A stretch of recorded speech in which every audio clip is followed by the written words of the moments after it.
Welcome back to another episode of Metanoia or nah. Metanoia or nah. Metanoia or nah podcast. That was an impromptu theme song. That's actually how the Fresh Prince came up with his theme song. The exact same way. He was in this exact building in this very room, and he said, "Talking to you in West Philadelphia, born and raised." Yeah, he was in Tampa singing about West Philadelphia. Anyways, he actually was in a house with Quincy Jones, probably making a hit. I don't think it would be Quincy Jones. Well, he produced the show. Fresh No, Prince. I'm talking about for music in West Philadelphia, and Quincy was like, "Yeah, Quincy Jones is a jazz guy, isn't he?" I'm talking about a different person. Do you know who we talking about right now? Quincy Jones produced Thriller. I know he's a producer, but but his music style is more jazzy. I guess jazzy Jeff. No, what made him the GOAT was because he did scores for movies. He did music with Frank Sinatra and them and Michael That's Jackson. Why I was thinking of him, Frank Sinatra. But everybody, you know what I'm saying? He produced The Fresh Prince of Bel-Air. I didn't know he did that. Absolutely. Oh, was that in the credits? I never read the credits. There's a whole documentary on Netflix called Quincy. Nope. Wow. Well, for those of y'all who are still here and you don't hate us because one of the hosts is completely... I didn't know. He spent a lot of time in jail, guys. We didn't have cable or Netflix. Right? He's caught up on The Young and the Restless. And the Restless, not Quincy. Real quick, before you continue, people used to fight over that shit. Like, you turn off Young and the Restless, you will get jumped. Yeah. Because majority of people treat Young and the Restless like a Spanish woman treats her novela, the soap operas. Every day she's watching that, you shut up. Let me pay attention. Don't say nothing. Yeah. You're probably gonna get jumped after people watch this episode and realize I don't know you Quincy don't even Jones. know. You don't know how great Quincy Jones is. Anyways. Thank you guys for tuning in again. If you've watched the first two episodes, we sincerely appreciate you. Please continue to do so. Share the word, share the wealth, spread the word. Let people know about us. Share the wealth. Right, absolutely. Right. My name is Rudy Wilson. I am one of the hosts of this podcast. We got my man here, Jerry with a G. Jerry with a G. We are both stand-up comedians, and we came together to do a podcast because we want to be funny, but we also want to help ourselves and others rethink. So if you're going to rethink, Jerry, what word would you use for rethink? Metanoia. Metanoia. And I said it correctly. It is a Greek noun, the journey of changing one's mind, heart, self, or way of life, spiritual conversation. That's actually a really deep way to just say, think about that shit again. Yeah, that's basically. So, so Jerry, so either you have a metanoia or nah. So if you think about it, and you're like, you know what? Definitely done it the right way. Shout out to your wife for the beautiful signs. So Jerry, before we even get into it, how have you been since our last get together? Let me tell you about this week. Okay. Young brother, I think I texted you a few times about it. But Link, my low rider, I drive a low rider. If you're around the Tampa area and see me, zoop, zoop, zoop, that's me. Both front tires went flat because they're positive camber, which means they ride like this, so it wears on the outside. And it was showing wires. And I'm just an idiot, and I just kept driving it until they both went flat. So that's actually getting fixed right now. Okay. And my motorcycle, because my car was down, I was going to hop on the bike. It wouldn't start. It jukka. My battery's dead. So I had no cranking amps. So I had to buy a new battery. And then, as my wife is going to pick up our daughter from school, her car broke down. Oh, wow. Transmission stopped shifting. Is somebody breaking y'all garage in the middle of the night or something? Right. What was this? It sounds like a sabotage. Yeah, man. So her, which, by the way, if you drive a Toyota Camry, is definitely, we got 268,000 miles out that car. Yeah. And it's the first thing that broke. Yeah. I mean, we've changed tires, brakes, oil. That sounds about right. But yeah.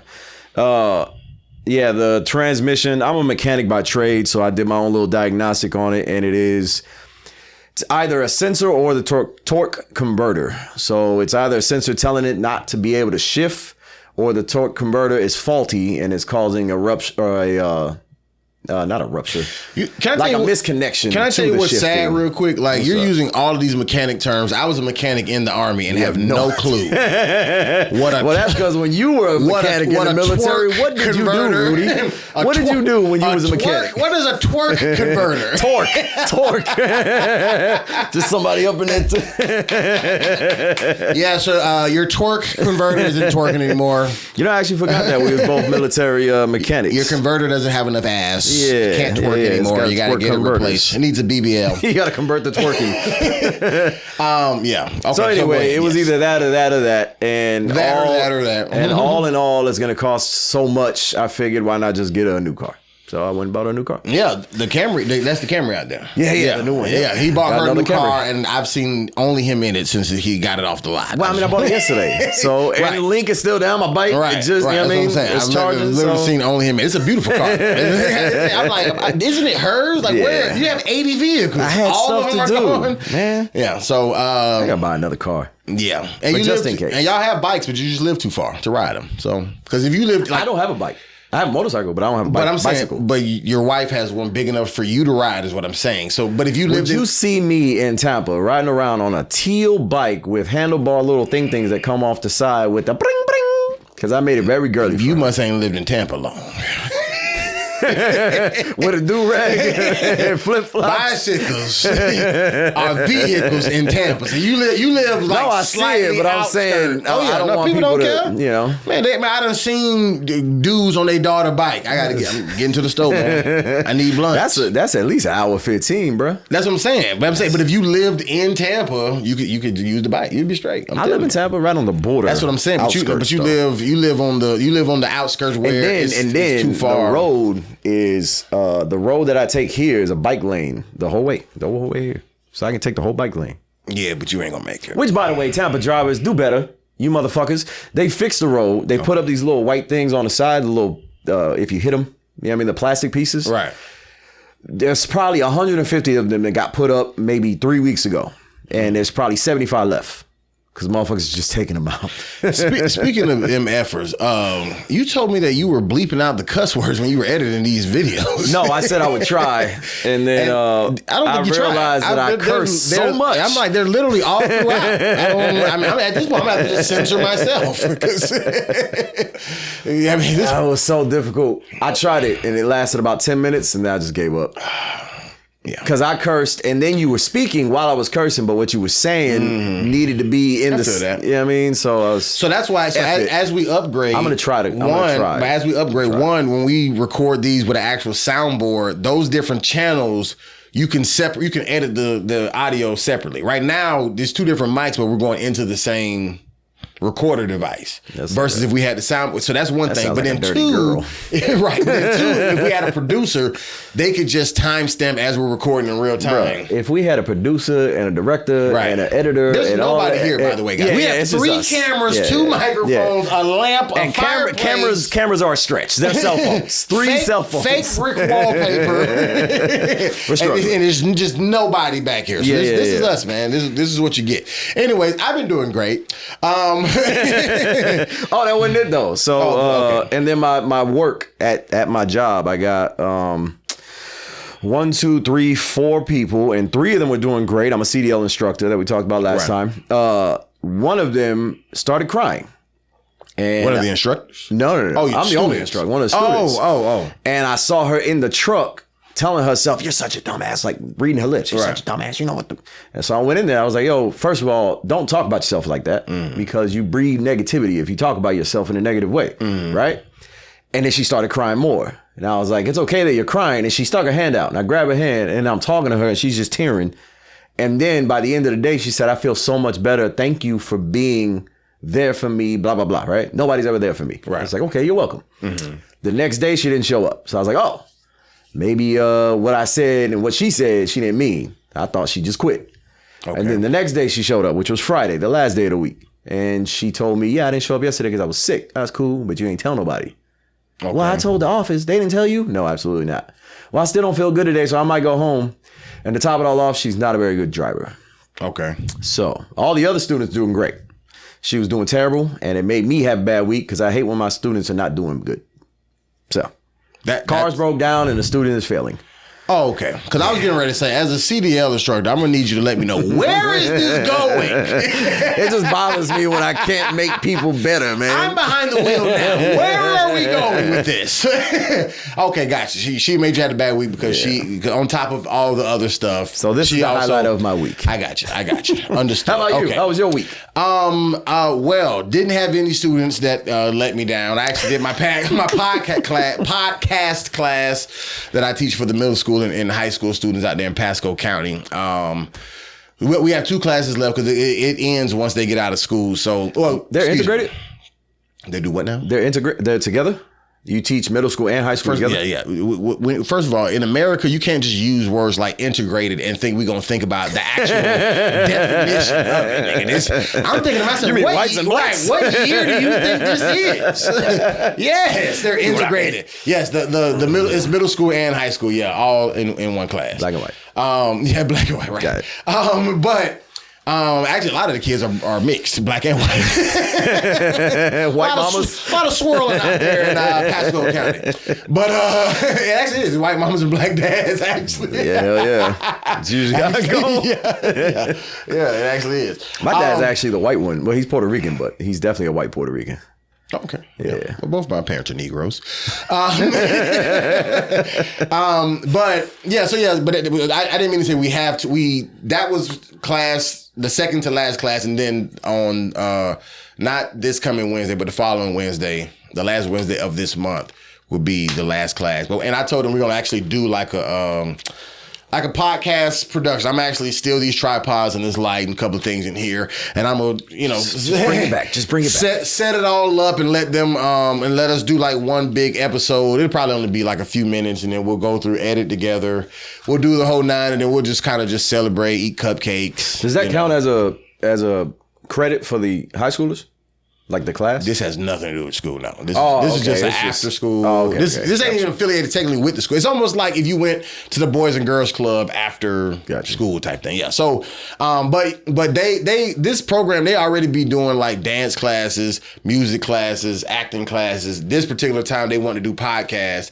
And my mom, was affiliated with it. She not no more. But when they were looking for somebody for podcast, she obviously was like, my son does it. And so that's how I got in. But nonetheless, shout out to all those kids. I know they'll be. I don't know if I'll ever see them again after this because I don't. You will, because you taught them how to podcast. You're gonna see them on YouTube. What I'm saying, I don't know if I'll see them anytime soon. Let me say that. I don't know if I'll be their teacher next year. So, so it was fun while it lasted. Shout out to y'all if y'all ever find this podcast. I'll never tell you about it in class because I'm grown and y'all are kids, and I don't want y'all to see me right now. And we be cursing. The ones that are seniors that were graduating, y'all too. I'll give y'all the link, but don't share it with as long as they're 18.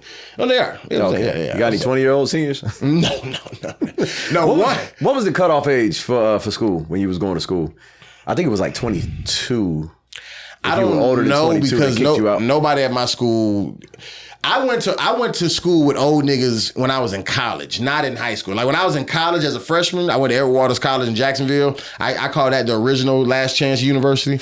But literally, my entire freshman class, nobody was fresh out of high school. Like the youngest niggas was like 23. Oh damn! As freshmen, and then I'm literally people in their 30s.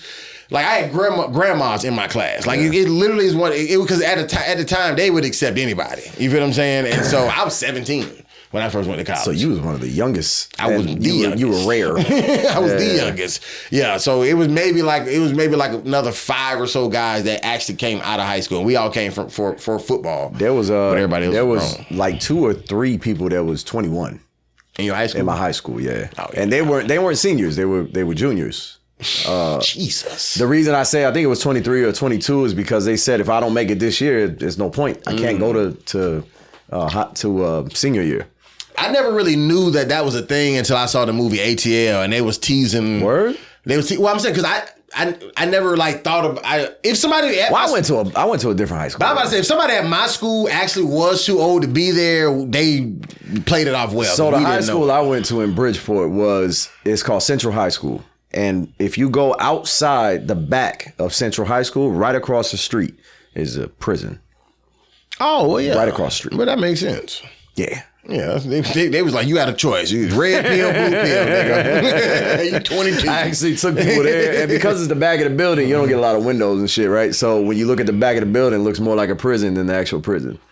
You had all the fence and the barbed wire for the prison, but then you had windows all over. But then you turn around, look at the school, and it's about 5 windows all the way at the top. Y'all should do... it's actually the same school. You seen Spawn? You know who Michael Jai White is? I do, but I didn't see Spawn. But Michael Jai White, when he made that Spawn movie, they made like a whole shrine because he went to that school. Y'all should do a TV show like that, but the opposite of Abbott Elementary, like a horror.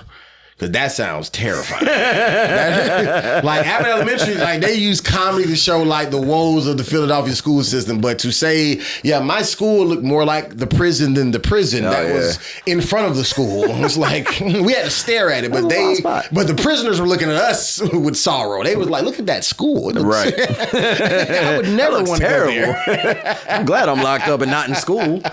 Jail lunch was better than school lunch in Bridgeport, Connecticut. Huh? I said jail lunch was better than school lunch in Bridgeport, Connecticut. No, school lunch was all right. Yeah, square pizza or rectangle pizza. We always went to Trumbull Mall. We always skipped and went to Trumbull. That's why I failed. That's why I dropped out because I was failing anyway. Trumbull Mall. That sound like was the next city up. That sound like a white. White dude from way back in the day who my boy actually roots ran deep. My boy actually bought a house out there. He's on like 1.5 acres and a 6-bedroom house, and he's 10 minutes away from the hood. The Trumbull. All right, man. Let's get into our topics, man. All right. Well, we can talk about the first thing is did you see the Kevin Hart roast?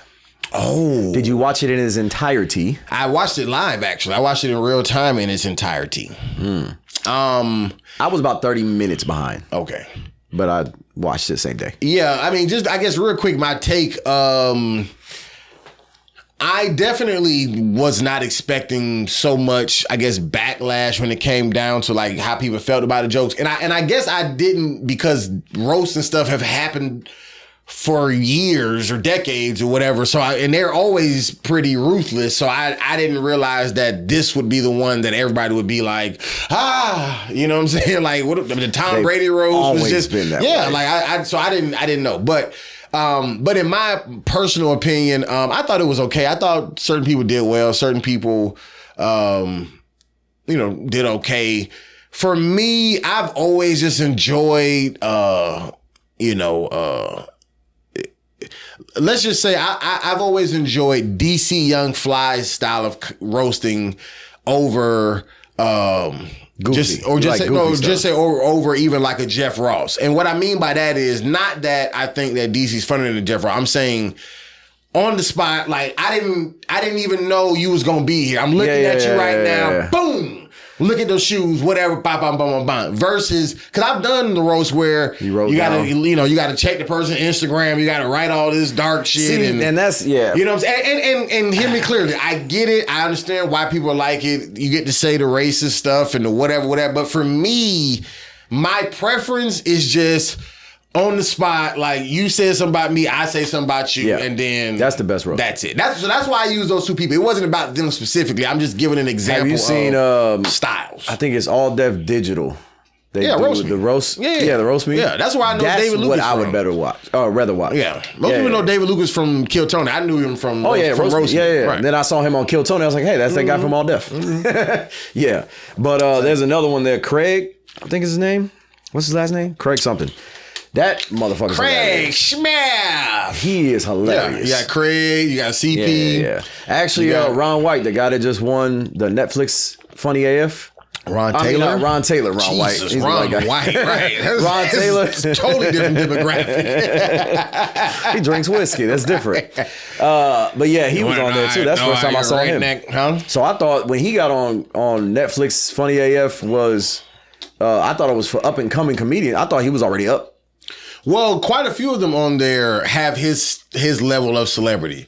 That's what I'm saying. But to me, he was already a peak celebrity. But what I'm saying is, that's because in the black community we know him. But I'm saying, but there was quite a few who other people would look at as already famous. Know what? Now that you say that, I don't think I've seen any other white people, but I saw all the black. Right, that's right. You know what I'm saying? So, but I'm saying like, so for them There were some people who had only been doing it 3 years, whatever, but there were some people on there who already was touring or whatever, and this just elevated their stock, basically.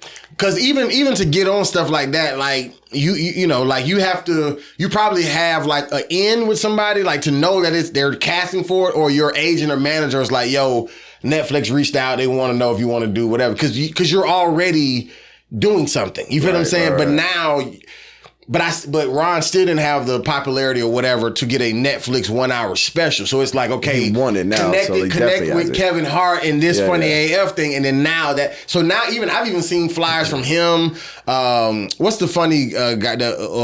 Osama, yeah, right. Yeah. So I seen them. Yeah, he's hilarious. Yeah, I've already seen posters and flyers of them with as seen on or the winner of Kevin Hart's Netflix, Funny AF, Caitlin, whatever. The girl that made it to the end, she was hilarious. I've never seen her until then. Yeah. Quite a few of them was. I knew 2 comedians from there. Corey Bell from Chicago.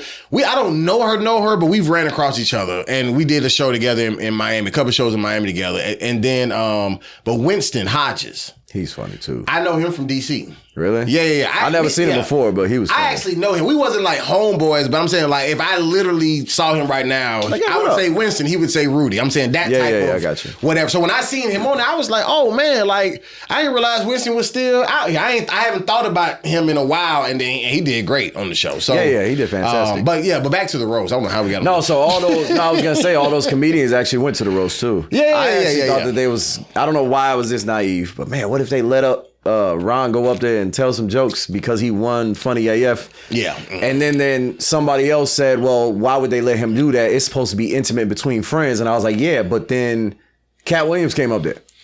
That's definitely not his friend. I also think that he didn't want to put that type of pressure on him. Because they had already did a roast on the show. Oh, you know what I'm saying? So it's like you've burned a lot of those jokes for one. But 2, it's like, yo, as the winner, just sit up, because the back row, they're not in it. They're just, celebrities or friends or whatever the case may be. So you sit up there as the winner, and then all the other contestants or finalists or whatever will be there, but they'll just be on the floor. So the Asian kid that was on Funny AF that did the roast for Beast Mode, but he only roasted Kevin Hart. He said like 1 or 2 things about Beast and then straight to him. Right. Do you think what he did there was better than what everybody did at the actual roast? If you can remember. No. No? No, not better than what everybody did, no. Cheryl Underwood crushed to me. I thought Naeem crushed. Now I will say Cheryl Underwood Chelsea did so Handler. Great because right after she followed what she said. So she's quick on her feet. But once again, that's my shit. Yeah. You feel what I'm saying? Like I was waiting on Cheryl because I know her style of comedy, and she gonna bring the side of roasting. Because even Naeem, like he was hilarious, but he still did it the roast way. You feel what I'm saying? Like the script, right? He still did like just the script, but he was still hilarious. But Cheryl Underwood, she represented in reference to my preference. I think both are funny, but my preference is more or less. Quick side note, I literally just watched something. It came on Comedy Central back in 2015, but Jeff Ross went to a county jail in Texas and like roasted like the prisoners, the men and the women. Word. And it's so crazy because I had this thought of like, yo, I want to like vlog this whole series of me like, being the king of crowd work, and I want to be able to like go into jails and like, see how I can like roast the prisoners or whatever. And then when I literally seen this, when I literally, they were like, Jerry, while you're here, you never made your bet. Get back in there. But for me, once I saw it, it honestly made me say like, I felt like that was a sign from God to say like, I already had somebody do this. Like, just go on. Huh? How do you do? Phenomenal. It was great. So do it again. Just recreate it. I don't want to. Because I literally was only trying to do it to be the first. Oh, but you're not the first now. But there's plenty of other things that I felt like ideas God has given me. So that I've never seen nobody do. Not saying that it hasn't been done, but I'm saying like it being like a. So if you never saw it, that still would have been a possibility. You would have done it. I would have went for it. And then you would have saw him. Oh damn, he did it before me. He did it. Well, if I would have 10 years already before shot me. it, I mean, I would have still put it out there. But I'm saying, but I still would have felt. But so what's the difference now, other than you saw it? That's the only difference? That you know somebody else did it? It's because I didn't see it. Right. First time I heard about it. Right. So if I saw you do it, then I'd be like, oh shit, that was hilarious. And then I find out later. I feel that, but it's almost like going to like your favorite restaurant and the food is bomb. And like that one time you go, the cook come out the kitchen and you like, that's the nigga that's been cooking the food this whole time. I'm not eating it no more. So it's what's wrong with the cook? You know, he looked fucked up. He probably, you know, explain it. Boogers out hanging out his nose, whatever. Teeth missing. That's flavor. I'm just saying. And he tastes the food. I'm just saying, if you see the person who actually cooked your food and you got disgusted and you got turned off, I'm saying that's equivalent to when I watched it. I was like, not only he already did it, but he did it so was great. Was it State Property too when he went to go get a burger and it was ODB cooking it? Do you remember that movie? I do remember State Property 2, but no, it wasn't. He was like, you want a burger? And he's digging all up in his nose. Oh, you talking about the shit? Oh, the cook. Yeah. ODB was the cook. Well, I mean, it's pretty much like Waffle House. Like, Waffle House is the only place where you don't mind looking at the nasty cook while he make your phenomenal, you know, omelet. Yeah. But anywhere else, it's like, nigga, stay in the back. You feel what I'm saying? So that's what I'm saying. But I'm okay with him doing it because it freed me, and I'm like, you know what? I'm gonna just still focus on, you know, the Metanoia or whatever. Now, I didn't know that Jeff Ross had cancer. By the way, congratulations for beating cancer. If you ever see this, Jeff Ross. But I didn't know that he had cancer or beat cancer when he came up there and presented it. And then people started making fun of him for it. I was like, oh, it's a real thing. I thought he was just saying it to read up to a joke. I didn't know that. I didn't know Cheryl Underwood's husband situation. I didn't know a lot. And apparently that was like 20, 30 years ago. Oh, was it? Yeah. Oh, yeah. No, I didn't know about it until in that moment, but because they were saying all the jokes, and then some people were obviously online. Everybody's complaining, right? So some people were saying that those jokes went too far, and then she went and did an interview with somebody. And was like, that was like 20 years ago, and I told him it was okay. Oh, okay. I didn't hear the 20 years ago part, but I did hear her basically say like, yeah, it was fine or whatever. But anyways, he passed away in like the 80s. Jesus, this nigga. I mean, it's still a pretty harsh. I mean, yeah, but you know what I mean, if I ask you, can I joke about something? You tell me, all right, I can say anything. Yes, I'm gonna say anything. And you talking about he passed away in 80. They like, this nigga jumped off the bridge and he did. He killed black cracked that day. I'm like, whoa, like that was rough. This is deep. That was hilarious though, man. I like the roast. I like the whole thing. Even some of the things that were not funny, I still enjoyed it as a whole. You know what I'm saying? It was cool. It was cool. I mean, for me, it'd be just kind of hard because sometimes I can just see jokes coming. Even like with Kevin Hart's set, you know, it was okay. Like everything was cool. I enjoyed it as a whole. It definitely wasn't one that I was like, yeah, I'm gonna run this back. Let me watch this again. Like, oh no, the Tom Brady host is what he was going for. I got to beat the Tom Brady host. I still think Tom Brady host was better. Tom Brady roast. Tom Brady roast was better. The Tom Brady host. I kept saying host. My bad. All right. But yeah, so there was a lot of people online actually because I enjoyed it. But there's a lot of they didn't like the joke that Tony Hinchcliffe told about George Floyd. So that was a big deal for everybody. Right. And then on top of that, people started to gather all the white people saying black people jokes. And so they didn't like any of those. And then they're recording themselves not laugh. At the bottom is the screen of people saying their roast jokes. And it was I don't know how you say that word. I wasn't impressed by those people like, oh, I didn't like the show. Yeah, you didn't like the show because you already saw it. And now you're making a reaction to it. Right. You can't blindly react to something you already saw. Right. And I feel that. Yeah, the George Floyd joke, I mean, I definitely understand why people was upset about it. I mean, but for me, there's a lot of lines that me personally, I just wouldn't cross. And how many Charlie Kirk jokes got told that day? And nobody cared about that, and he just passed too. Well, I'm sure somebody cared. We just but I'm saying online, like nobody's up right. But I'm saying, what I'm saying is there's multiple sides of online. I'm saying a lot of times we only get privy to one side. Is what I'm saying. Black Twitter, right? That's what I'm saying. Right? Like sometimes people be in uproars about stuff that it be everybody and it be a global thing, and then sometimes.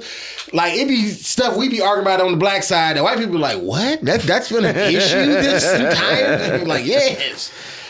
So yeah, but anyways. But I did, right. Yeah. What we got for the topic? Because we like 30 minutes in, and they talked about nothing. We talked about a lot. So, Metanoia moments. Let's do reinventing after 35. So, if you can reinvent yourself now that you are over 35 years old, What are you doing now to reinvent yourself so that you're better 35 years from now? So I'm gonna tell you what's crazy. I don't know if it's old age in the sense of like it just happens when you get old, like, you know, scientifically, or with age or just say as time passed, you just get to a level of fed up where you just be like, you know what, I kind of get to a place of no nonsense. So I'm kind of getting to that place. Like I find myself way more aggravated with stuff than I have been throughout my life. Normally stuff happens and I'm to my, when I tell you I will let stuff roll off my shoulder, I'm to my roll. Just wait till you have kids. I'm to my roll. Like my shoulders ain't even up. It is a slope where anytime it hit the shoulder, it's gonna roll. It's just gonna keep rolling. I'm talking about it was the king of. Oh, yeah, I don't care. Yeah. It's okay. Yeah. Oh, you gonna screw me over? Okay, no Vaseline. Gotcha. Okay, that's okay. Yeah. You wanna bend over now? Okay, I got you. But now, like. I find myself in situations where like I'm frustrated, but then when I realize how I got in this frustrating situation, I'm like, it ain't even this person's fault. It's my fault because I let them do this. You feel what I'm saying? So I listened to what they said. I put it in my brain. You feel now me? I'm angry. So it's like so now I'm at a point where I like I said, I've always been a pretty just a straightforward, blunt person, but in a more nicer way. Now things are starting to just fly more directly, but also I be feeling like I have to because I be feeling like people be playing in my face. Like we playing my emotions, like in a way that is so subtle that you won't even realize it. You feel what I'm saying? Like, give me an example. Okay. I'll give you a real life example. Yeah. I don't know if you ever watched the R&B Money podcast with Tank and Jay Valentine, but they got a segment called I Ain't Saying No Names, where you can tell a real story that happened, but you can't say no names. Like, is that what you're going to do? I ain't saying no names. All right. But if the person see it, I hope they do. Clip it. Tag them. I will have people. Can you explain the person? As long as you don't say their name? No, we won't have to explain it. It ain't, because it ain't so about... So it isn't him? It ain't about the... Yeah. Born him. Huh? Born him? Yeah. Or transition to him? I would have said that if that was a whole... But what I'm saying is it has nothing to do with the person. It's about... This is one scenario of how multiple things like this be happening. So I'm just giving you a specific example. Gotcha. So, yeah, the person don't really matter. It ain't like it was my sister or somebody who I'm like... I would lose sleep over this situation. It's not Clarence. That. When I'm right, but it's a situation like, okay, we comedians, you do a show, right? Not only were you sold on this show that, you know, it was supposed to be so, you know, I guess lucrative or whatever the case may be, but then on top of that, not only it's been at least a month or so after the show, still ain't been paid. And then you hit my phone up talking about another venue where they said we could put on another show like we just did for this one that you still ain't paid me for. So that's when I say playing in my face in the sense of like, so you think that I'm that nice of a pushover or whatever that you can owe me this money and call me and be like, yeah, I promise you, I'm still get you that. But yo, check this out. This place said that. So stuff like that, I just be feeling like I got. So going to the whole reinventing question.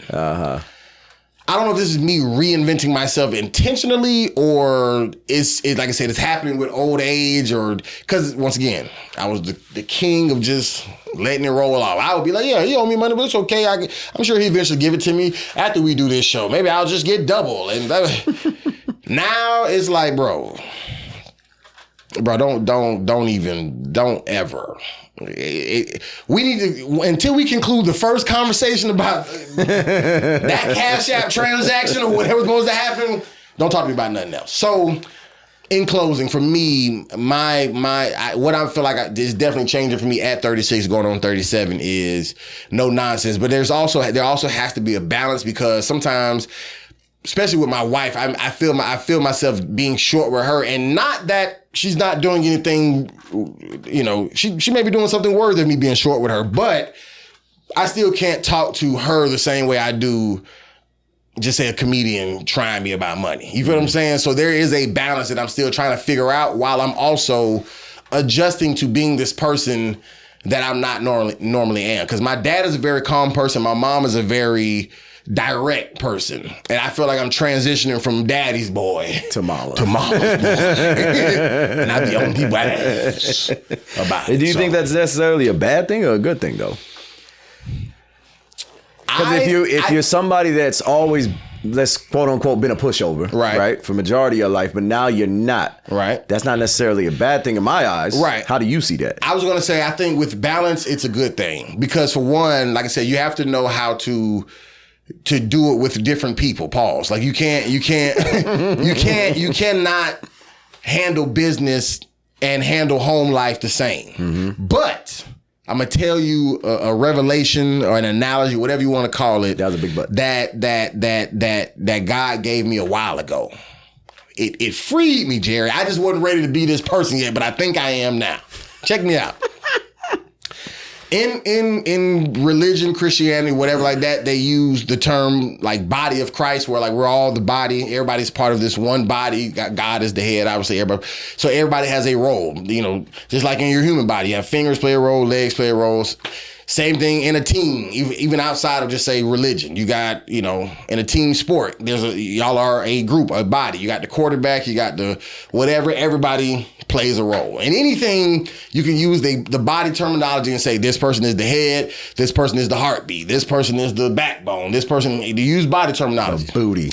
What everybody doesn't realize, speaking of booty, what everybody doesn't realize is that every body anatomy that you look at, one thing that they all have in common, they all have assholes. And what is the job of the asshole?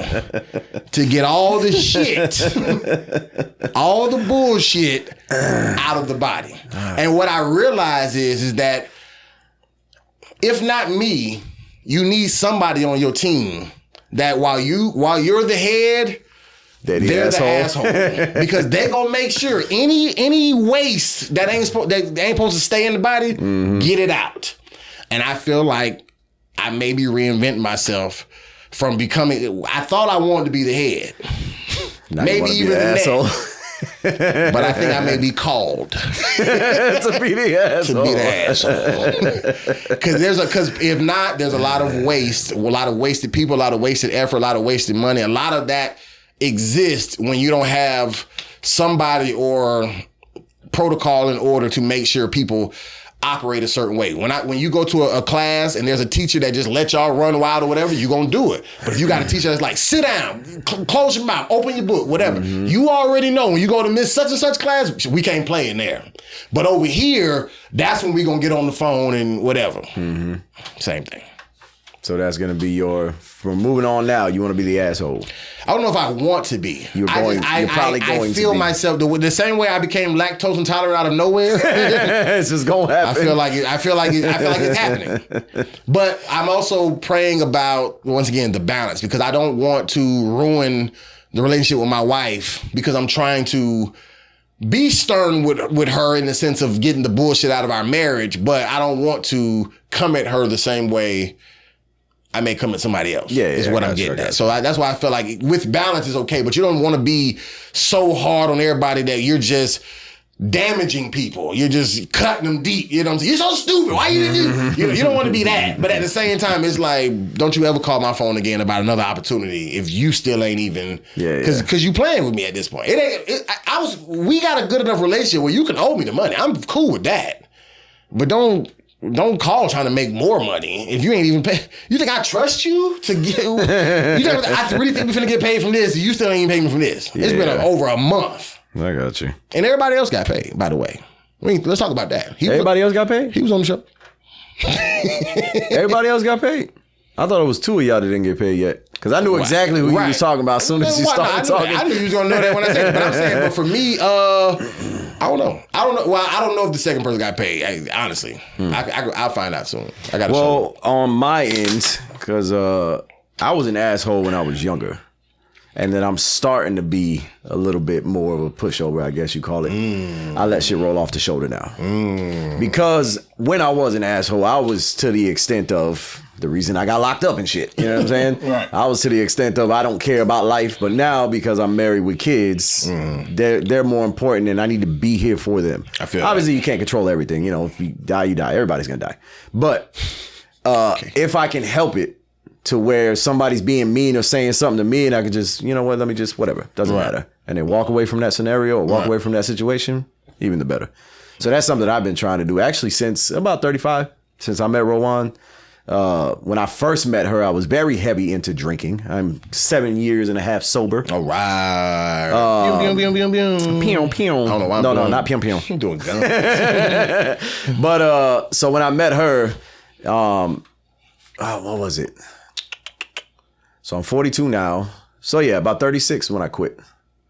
Is wrong math? 47, 37? 36, 37, 38, 39, 40, 41, 42, 43. 42. So 6 years. 7 years sober, I was 36. Right? I don't know. Stop throwing up numbers, man. You're confusing me. So anyway, around 36 when I quit. But that was my after 35. But quitting that also helped me. What do I need to align? So I started working out. I started paying more attention to my family. What actually made? What was there a breaking point that made you quit drinking? Actually, Rowan told me, I don't want you to quit because I met you this way. So I'm not trying to change you, but I do see you declining. And I just want to let you know that I love you and I don't want you to hurt yourself. And from what I see, you will do something stupid one day and it's going to hurt us, or if not, hurt yourself. So when she told me that, I thought about it. All right, let me just drink when I'm around friends and family. Let me stop drinking and driving. Let me stop, drinking and knowing that I have to come home. Let me just do it at home. And then I went to my sister's house. She lives in Georgia for Thanksgiving. And I went to sleep. And then I woke up to go take a piss in the middle of the night. And I poured me a triple shot of Crown and took it to the face and then laid back down. And I thought, why did I just do that if I was coming to lay back down? You're an alcoholic. And that's when it clicked. Did you even pee? Yeah, I peed. Then poured my drink. Oh, okay. That was after I peed. Oh, okay. Yeah, I didn't pour the drink. I was like, you're definitely an alcoholic. If you was like, I gotta pee. Wait, I'll hold it. More important. But yeah, so that was actually my recollection or my moment of clarity was, why did I just do this? Damn, I'm an alcoholic. So then that New Year's resolution, nobody ever follows through with it. I said, I'm going to follow through with it. And I followed through with it. Now, with that, though, I almost died. I had a seizure. From not drinking? Yeah. Because I don't know if you know, but alcohol is either first or second next to meth when it comes to dependency. So if you're drinking so much, which I was drinking about a half gallon every day. Right. Of whiskey. Right.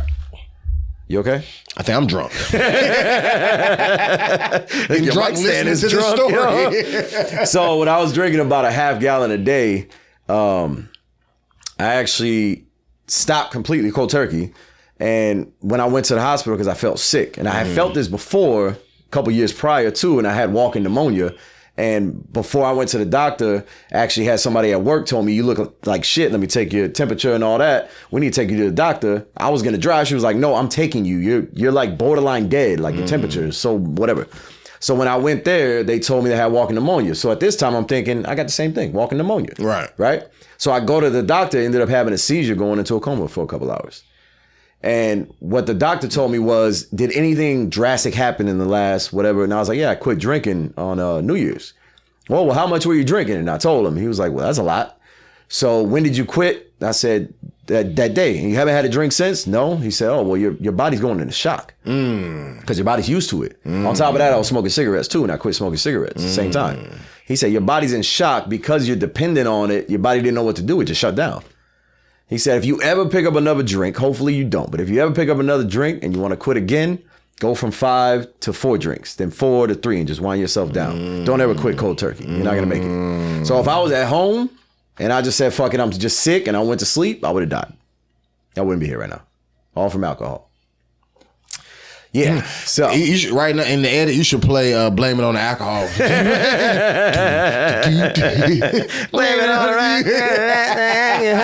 the Dang, okay. But yeah, that definitely opened up my eyes to you need to do better, not just the drinking stuff, but just attitude wise. I've always been a happy person. Right. I'm always out to have fun. I love laughing. Right. That's always been my personality. Now with that though, I will get into fights just because people are trying to fight me. I would always like, no, I don't want to fight you. And then they'll swing on me. No, I don't want to fight you. And then they finally hit me and then it's on. Right. And during all that fighting, I'm angry, blah, blah, blah. And then when I'm done, I'm happy again. That's because of the alcohol. So then after I quit drinking alcohol, I found myself very irritable. Everything fucking bothered me. My wife was getting on my nerves, kids getting on my nerves, traffic's on my nerves, everything. You know what I mean? It was the alcohol. The alcohol is what suppressed most of that. So then I had to actually go to therapy and all this stuff and try to reinvent myself. You know what I'm saying? So that happened about like 36 years old. And then now I'm doing pretty good. I still have my low points, but they're not as low as they used to be. You know what I'm saying? Low points meaning like wanting a drink? I want to drink every day, but I still have nightmares about that shit, bro. Flask. You know what's crazy though? I actually have like 5 flasks at the house and shot glasses and all this because people bought it for me when I was drinking. Right. And I'm just like, I'm gonna just leave it just as memorabilia, a remembrance of what I used to be. Never go back to that. And then I thought about pouring water in it because that's what it's really for. It's not for alcohol. A flask is for water? Yeah. Yeah, that's what people were walking around when they was back in the day. Like they fill it with water. canteen? Yeah, like canteen. I don't know if a canteen and a flask is the same thing. It's the same thing, just a smaller canteen. Well, I'm saying I feel like a flask was made to be a canteen made for water, for and liquor. everybody put liquor in it. You're lucky that we're using every phone. Were made for cigar people, and people started putting marijuana in it. Right, but that's totally different. That's every. No, it's the same thing. No, it's made for one thing. People use it for another. No. Q-tips were made to clean vacuum cleaners or some shit, Jewelry. But everybody puts it in their ears. Right. But I'm saying when it comes down to what was the first thing we were talking about? You went through a whole list. I forgot. What was the first thing at the grocery list? Of you said Q-tips and all. What was the other? Oh, shit! I forgot too. You started naming so many examples. I started trying to think of things for each one. Oh, the flask, the shot glasses. Right. What I'm saying is, I think a flask is the liquor version of a canteen. They was like, oh, you know how canteens hold water? Let's do that, but for liquor. That's what. But what I'm saying is, we can't even look it up because every phone that we own is recording right now. Right. I got another phone at the house, but it ain't got service on it. Can't even do a Google search. But I mean, you can put liquor in a canteen. I did that. Yeah, you know what a Camel Pack is? We had them in Iraq. I was in the Army. Yes. I mean, you were a mechanic and you don't know what a converter is.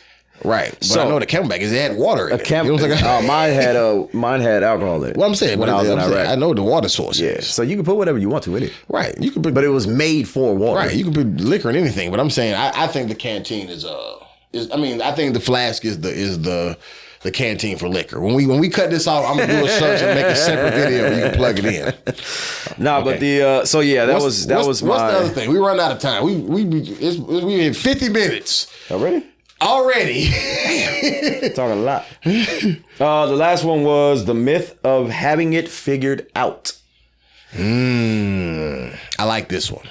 Okay, you go first. I like this one because, for one, this definitely holds true when it comes down to like my parents, right? It's so funny to grow up, like to become an adult and to finally see that your parents are human beings. Because like, you know, I remember we talked about this before, where you thought your parents was always 60 years old when you was a kid. No, that was you who thought. No, I'm saying like you always just thought your parents were just adults. Right, they got it. Yeah, but I'm saying, but even just figured it out, like you thought that any issue that happened in life, they had the answer. Mm-hmm. You know what I'm saying? Anything that whatever, and then you come to realize that even some of the answers that they gave were just the wrong answer, or they were just guessing. They were just guessing, or just doing this shit on the fly, or whatever the case may be. So that's one aspect of it. Like just realizing like your parents didn't have everything figured out, which is okay. I'm not saying it's a bad thing. I'm saying like it's a funny reality that once you get on this side of life,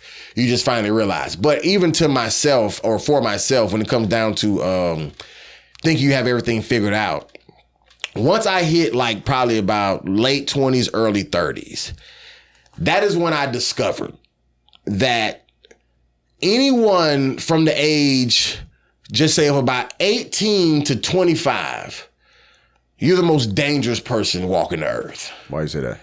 Because you're legally an adult, but you have no idea how much of a child you really still are. Oh, yeah, still immature. And you don't realize that until, and I'm sure once I become 50, I'll realize how immature I was at 30. But even at 36, I now have the realization that every day I wake up, I am learning something that I either knew existed all my life and just never had to endeavor in it, like, credit, taxes, whatever, all the stuff you start doing as an adult. Or even if it's something that you just learned about and you're like, wait, this has been going on this whole time? And you're like, yeah, this is just this part of life. So, but I be just thinking back to when I was in that age bracket, 18 to 25, and you couldn't have told me now that I can buy liquor and cigarettes or whatever the case. Like I said, even at 25, you be legit thinking, I got my own apartment, I pay my own bill, I'm so grown. You are a child, and you have no idea. And that's the scary part. You don't even realize how dumb you are at 25. But none of us realize it, including myself. You don't realize it until after you're 28, 29, 30, and you start thinking back even just 5 years prior, and you be like, yo, I was such an immature whatever. You feel what I'm saying? I definitely did a lot of immature shit. Yeah. Yeah, like I said, even if still to this day. Yeah, and that's what I'm saying. Even at 36, like I'll grasp a concept, and I'd be like, why am I just now getting this at 36? You know what I'm saying? Like, this has been in my face this whole time. And I'm literally just now. You mean potholders are ambidextrous? I thought it was a left and a right the whole time. Let me show you even how oblivious I be. Just about, this is a real-time example. This ain't even about even evolving enough. This is just paying attention in life. So here in Tampa, for those of y'all who don't know, we have the Hard Rock Casino and Hotel or whatever, right? I've passed by this thing many a times.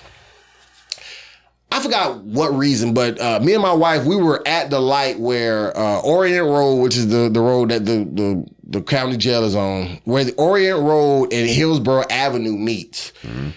The casino is literally right there at that corner. I've been at that corner. I've driven past the casino going, on that street going on because it leads you onto the interstate 75. Whatever. I've done this a million times.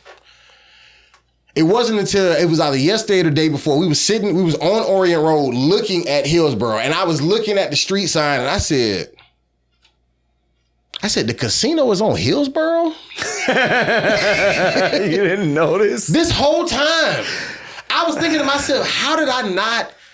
I've been over here. I've been to the casino. You know what I'm saying? Plenty of time. And I never, in my mind, when I think about Hillsborough, I think about from about 56 in Hillsborough and then back towards, 275 Del Mabry, going towards Carrollwood, all that.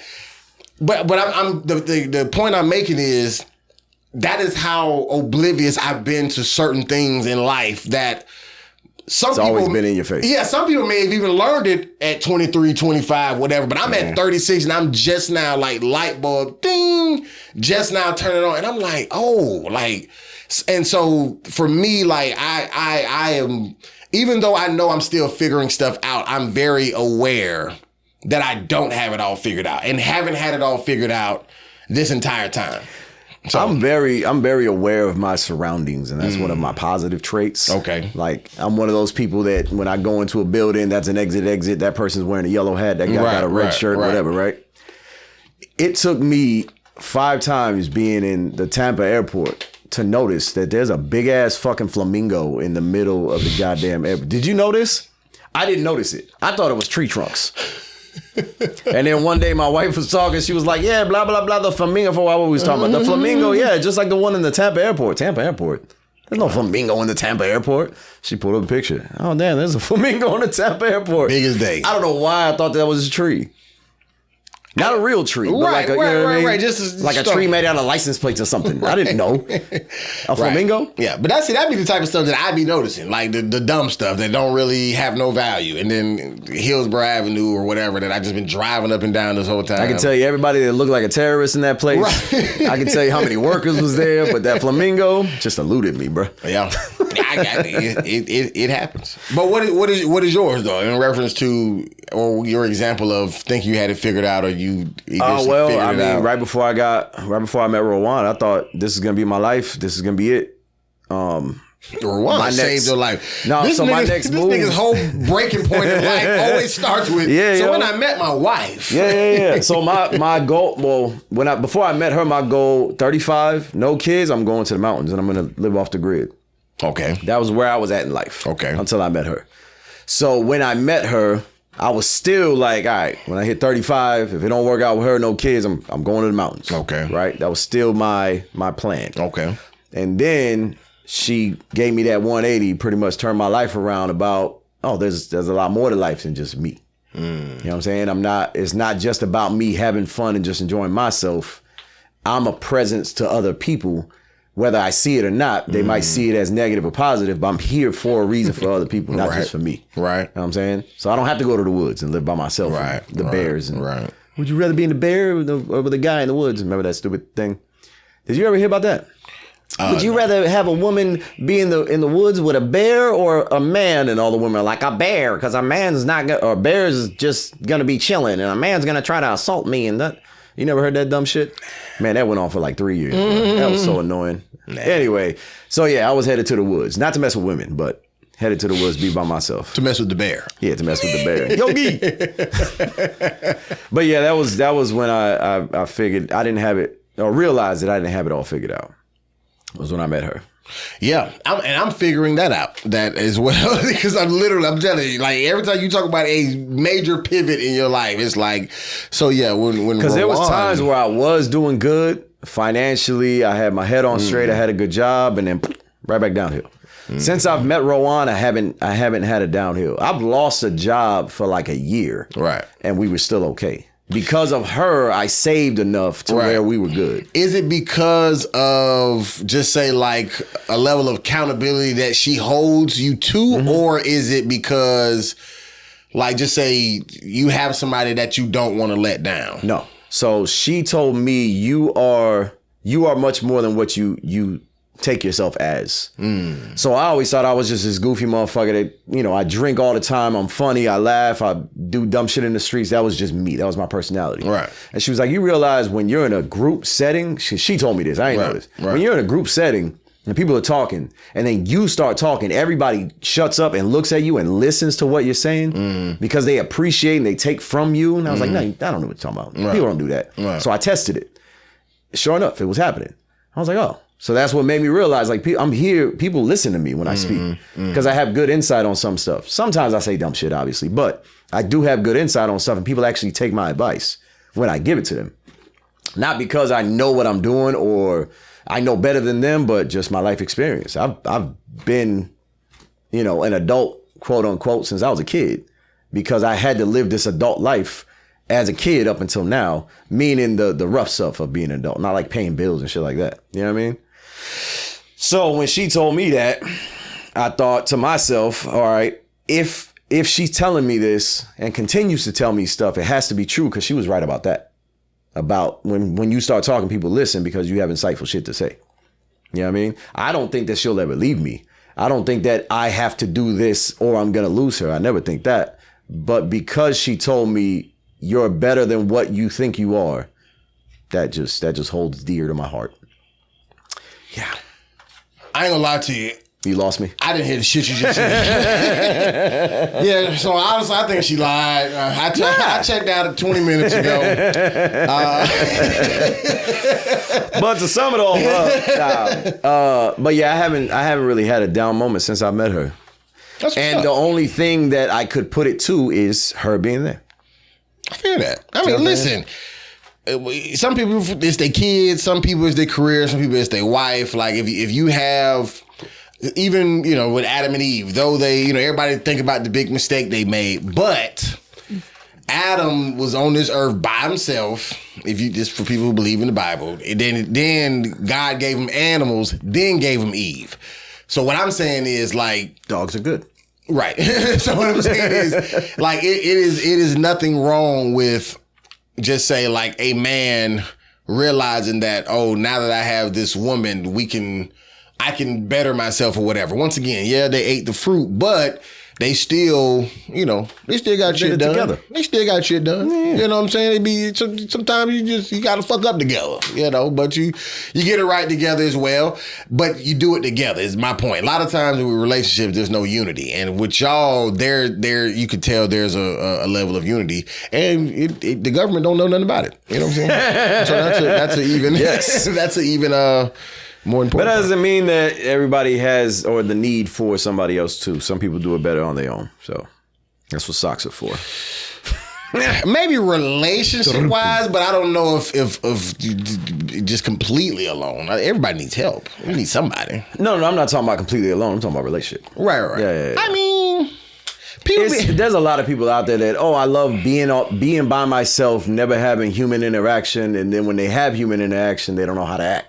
Right. You know what I mean? But those people are few and far between. But I'm saying, the people who are better alone, they're better alone because of their own agenda. Like, I want to be this. No, they're saying they're better alone relationship-wise.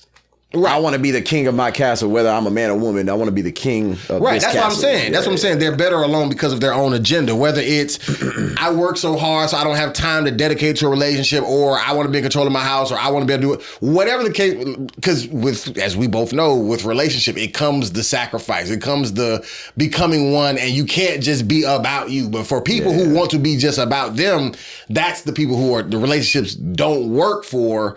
But if you could ever, relinquish the full control of your, just say, itinerary, you could possibly find some happiness. Relinquish the full control. Yeah, I'm trying to help people rethink, because I don't want you to think that you just have to be lonely. You don't have to be. Do you know sign language? You should learn sign language and just do whatever you're saying as you.